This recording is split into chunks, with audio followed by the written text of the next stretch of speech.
بسم اللہ الرحمن الرحیم۔ السلام علیکم ورحمۃ اللہ وبرکاتہ۔ دوستو، 5 ایسے جملے جنہیں پڑھ کر جو بھی دعا اللہ سے مانگی جائے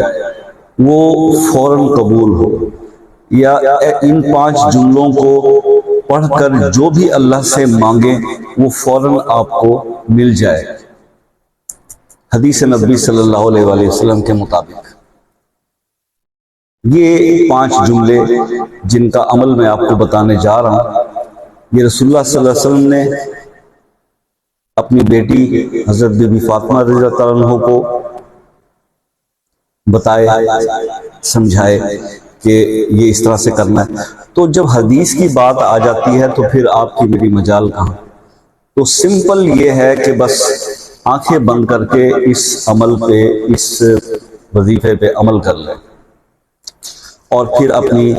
ضروریات کو، ان چیزوں کو آپ دیکھنا شروع کر دیں کہ وہ کس طرح سے پوری ہوتی ہیں۔ تو اس کے بارے میں آج بات کریں گے۔ سب سے پہلے میں آپ کو وہ واقعہ کچھ اس طرح سے بتا دیتا ہوں کہ مدینہ شریف کے اندر حضور پاک صلی اللہ علیہ وسلم کا گھر اور حضرت بی بی کا گھر جو تھا وہ قریب ہی تھا، اور آپ اکثر تشریف لے آیا کرتی تھی۔ تو بہت پیار تھا حضور پاک صلی اللہ علیہ وسلم کو، ظاہر ہے اپنی بیٹی کے ساتھ، اپنے نواسوں کے ساتھ، یہ سب تو آپ لوگ جانتے ہی ہیں۔ تو ایک بار حضور پاک صلی اللہ علیہ وسلم گھر پہ تشریف فرما تھے، تو بی بی وہاں پر تشریف لاتی ہیں، دستک دیتی ہیں، تو حضور پاک صلی اللہ علیہ وسلم حضرت ام سلمہ امہات المومنین میں سے انہیں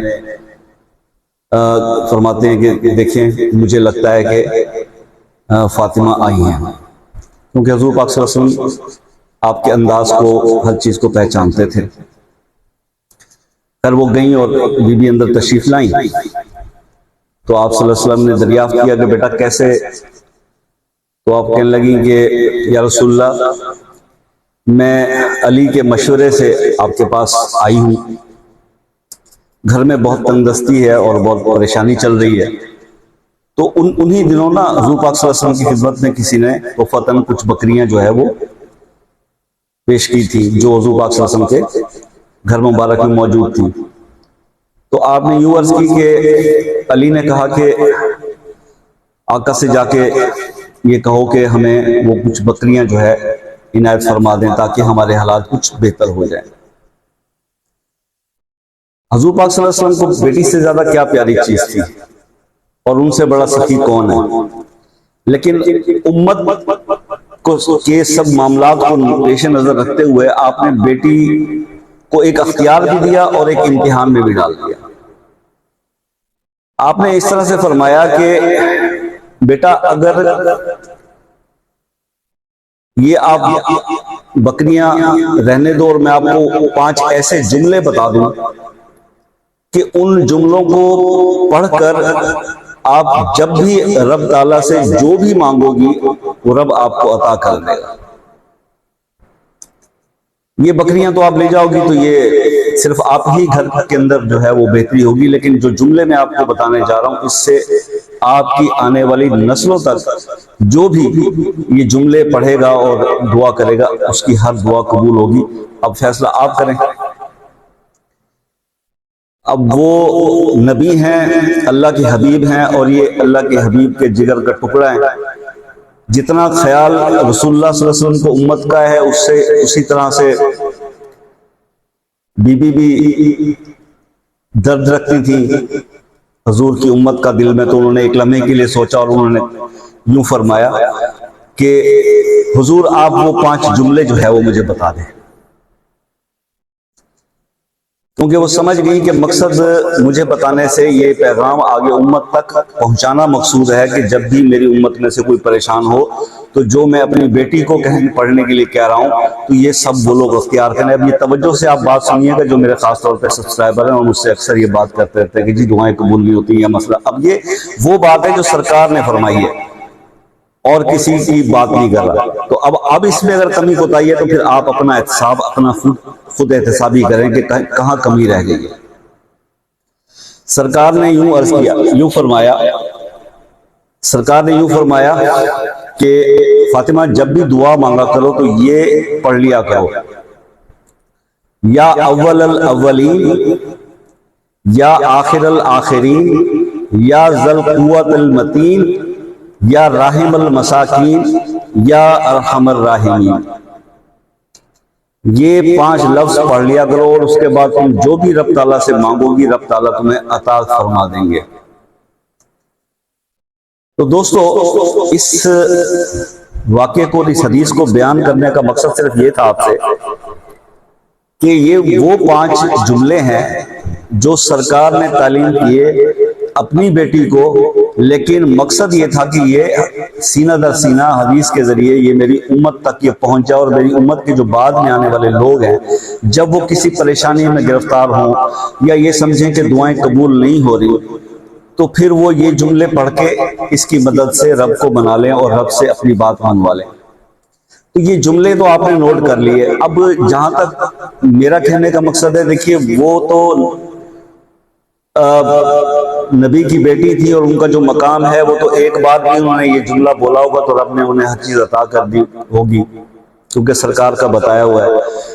آپ ہمارے اور اپنے ایمان کو ذرا دیکھ لیں کہ ہم کہاں پہ کھڑے ہوئے ہیں۔ تو بہرحال ہمیں تھوڑا سا اس کے بارے میں یہ کرنا پڑے گا، جو میرا مشورہ ہے آپ کو، کہ اگر آپ شدید پریشانی کا شکار ہیں اور حدیث بھی آپ نے سن لی ہے اور اس عمل سے آپ مدد بھی لینا چاہتے ہیں، تو آپ ہر نماز کے بعد ایک تسبیح اس کی پڑھ لیں، کم سے کم یہ 7 دن یا 11 دن یہ عمل کر لیں۔ میرا ایمان ہے کہ سرکار کے بتائے ہوئے الفاظ ہیں، اللہ پاک ضرور قبول کرے گا، آپ کی حاجتوں کو ضرور دور کرے گا، آپ کی ضرورتوں کو پورا کرے گا انشاءاللہ۔ تو یہ آپ ہر نماز کے بعد ایک تسبیح ان 5 الفاظ کی، یا اول الاولین، یا آخر الآخرین، یا ذل قوت المتین، یا راحم المساکین، یا ارحم الراحمین، یہ آپ پڑھ لیا کریں۔ دیکھیے میں نے کچھ دن پہلے آپ کو شاید بتایا تھا، اور کئی دوست جو میرے ساتھ واٹس ایپ پہ ان سے میں نے ذکر بھی کیا تھا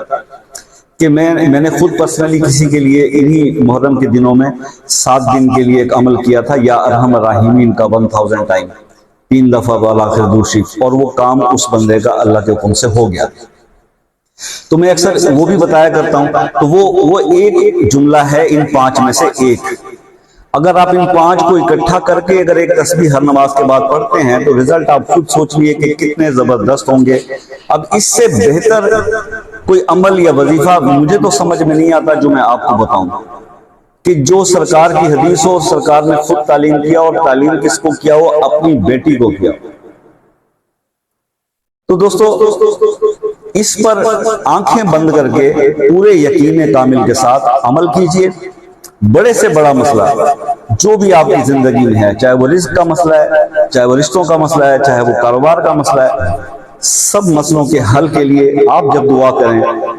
نماز پڑھنے کے بعد ہم دعائی کرتے ہیں نا، یا کوئی بھی وظیفہ پڑھنے کے بعد دعائی کرتے ہیں نا، تو دعا سے پہلے یہ ایک تسبیح پڑھ لیا کریں اور اس کے بعد رب سے مانگیں، تو رب انشاءاللہ آپ کو عطا کرے گا جو بھی آپ کی خواہش ہوگی دل کی۔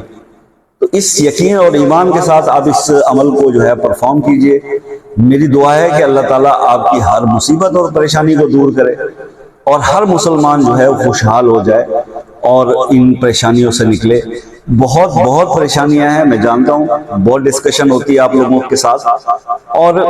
اب مسئلہ مسائل یہ ہے کہ یہ پریشانیاں اللہ کی طرف سے آئی ہوئی ہیں، ثابت قدمی سے اور صبر سے اس کا